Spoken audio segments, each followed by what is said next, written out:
Andrew Carnegie merupakan salah satu orang terkaya di Amerika tanpa memiliki privilege. Ia lahir bukan dari keluarga kaya dan bukan warga asli Amerika.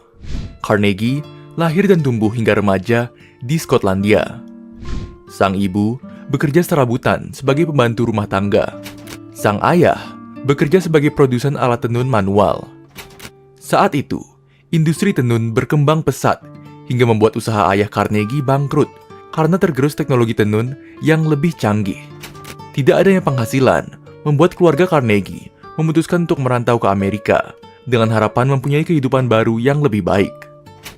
Di awal kepindahannya ke Amerika, semua yang dimulai dari nol pasti tidak mudah. Carnegie terpaksa putus sekolah karena harus membantu orang tuanya mencari penghasilan tambahan.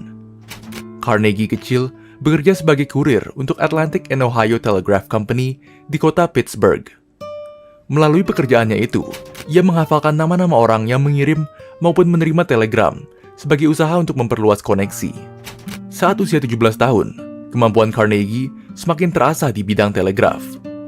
Kemampuan yang dimiliki Carnegie menarik perhatian Thomas Scott, seorang manajer regional perusahaan kereta api Pennsylvania. Scott merekrut Carnegie sebagai sekretaris pribadi dan telegrafer pribadinya dengan total gaji $35 per bulan, atau sama dengan $1.000 pada tahun 2019.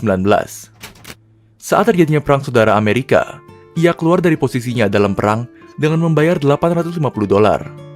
Selama perang itu, Carnegie mencetuskan sebuah bisnis. 3 bisnis yang kemudian merupakan usaha pertama Carnegie adalah bisnis pertambangan, bisnis pembangunan jembatan, dan bisnis pembuatan rel. Ketiga bisnis tersebut saling berhubungan, menjadikan perusahaannya maju karena dapat menekan biaya. Bisnis yang dijalankan oleh Carnegie berjalan dengan baik, hingga ia pergi ke New York untuk lebih memperluas jaringannya. Di New York, alih-alih langsung dapat mengenal koneksi dari pebisnis besar, ia malah mendapatkan banyak kekecewaan.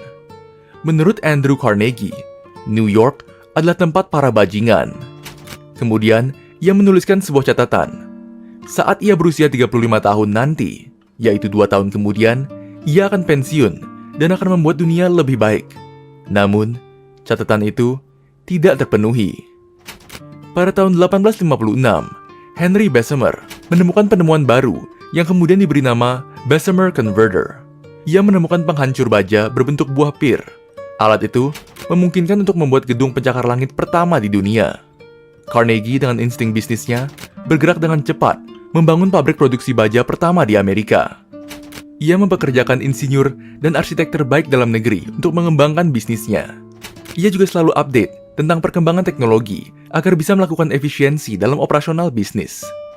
Sebagai seorang ahli pemasaran, Carnegie memutuskan untuk menamai usahanya J. Edgar Thomson Steelworks. Edgar Thomson merupakan pelanggan pertama Andrew Carnegie. Berharap agar dengan memberikan nama pelanggan sebagai nama bisnisnya, membuat usahanya berkembang pesat. Andrew Carnegie tidak sendiri dalam mengelola bisnisnya. Ia mengajak Henry Clay Frick sebagai dewan eksekutif bisnisnya. Henry Frick terkenal sebagai seorang pebisnis yang kejam dan licik. Dipadukan dengan Carnegie, Frick dapat melakukan hal yang lebih licik untuk menyingkirkan pesaing bisnisnya. Salah satu korban kelicikan Carnegie dan Frick adalah perusahaan baja Duquesne Works. Duquesne berhasil diakuisisi Carnegie dengan harga yang murah karena sebelumnya mengalami kebangkrutan. Carnegie dan Frick menyebarkan isu bahwa hasil baja milik Duquesne tidak memenuhi standar, mengakibatkan pelanggannya pada saat itu kabur karena takut akan resiko yang kemungkinan bisa terjadi di depan. Carnegie membuka pabrik baja di Pennsylvania. Ia menginvestasikan jutaan dolar untuk bisnisnya yang bernama Homestead agar dapat menghasilkan baja lebih banyak dari pabrik miliknya yang lain. Namun, ada satu celah yang dapat menjadi masalah di bisnis Carnegie, yaitu biaya pekerja. Carnegie memotong biaya pekerja, tidak sebanding dengan beban kerja yang ia berikan. Akhirnya, citranya sebagai miliarder baja di Amerika memburuk karena isu pegawai. Ia memerintahkan Henry Frick untuk membersihkan segala permasalahan yang terjadi, sementara Carnegie kabur ke Skotlandia, negara asalnya. Pada tahun 1892, ketegangan antara pekerja dan pemilik pabrik meningkat. Di Amerika, orang kaya saat itu semakin bertambah kaya dalam waktu yang tidak lama. Sedangkan pekerja hanya dijadikan alat untuk memperkaya pemilik pabrik, tanpa memperhatikan hak-hak yang perlu mereka dapatkan. Carnegie meminta Frick untuk meningkatkan produksi pabrik dan menghasilkan pendapatan yang lebih. Dengan tangan kejam Frick, ia membuat peraturan untuk meningkatkan jam kerja pekerja dan mengurangi jumlah upah.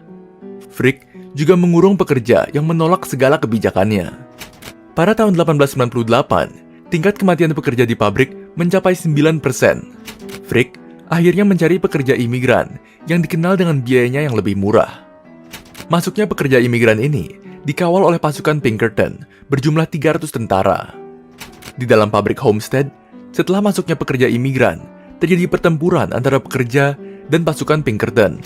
Peristiwa tersebut menimbulkan korban jiwa dan banyak korban luka. Namun, Gubernur Pennsylvania menambahkan 800 pasukan tambahan untuk membendung protes pekerja. Homestead pun diperbolehkan beroperasi kembali, dan para pekerja kembali bekerja dengan upah yang lebih sedikit dan jam kerja yang bertambah lama. Carnegie lalu dikenal sebagai sosok pebisnis yang munafik. Dalam setiap press release atau pertemuannya, ia akan selalu berkata tentang kesejahteraan karyawan. Namun, berbanding terbalik dengan bagaimana ia memperlakukan karyawannya. Ia juga selalu mengkambing hitamkan Henry Frick atas setiap kejadian yang menimpa karyawan. Ia seolah ingin cuci tangan atas kekacauan yang terjadi di internal pabriknya. Pada tahun 1901, Carnegie merasa lelah dengan rutinitas hidupnya sebagai pebisnis industri baja. Ia ingin menghabiskan sisa hidupnya untuk istri dan anaknya. Saat itu, ada orang investor industri baja yang baru naik daun bernama J.P. Morgan. Carnegie lalu berusaha menghubungi Morgan untuk menjual industri baja yang selama ini menghidupinya. Perusahaan baja Carnegie terjual seharga $480 juta, menjadikan Carnegie sebagai orang terkaya di dunia saat itu. Setelah bisnisnya terjual, kehidupan Carnegie sudah melepas sepenuhnya kenangan naik turun dalam berbisnis. Ia memfokuskan diri untuk merubah dunia menjadi lebih baik. Carnegie, yang notabene-nya adalah anak putus sekolah, menyumbangkan uangnya untuk 2.500 perpustakaan di seluruh dunia. Carnegie juga membangun gedung bernama Carnegie Hall di kota New York pada 1891. Lalu pada tahun 1901 hingga 1919, ia menyumbangkan hartanya kepada Lenox, Massachusetts. Andrew Carnegie meninggal pada tahun 1919. Ia adalah orang kaya yang rumit. Saat mengembangkan bisnis dan menimbun kekayaan, ia melakukan segala cara agar mendapatkan keuntungan sebanyak mungkin. Namun, saat ia keluar dari dunia bisnis, Carnegie seolah ingin menebus dosa yang telah diperbuat selama berbisnis dan memberikan yang terbaik untuk keberlangsungan dunia. Menghasilkan banyak harta membuat perasaan kita hebat.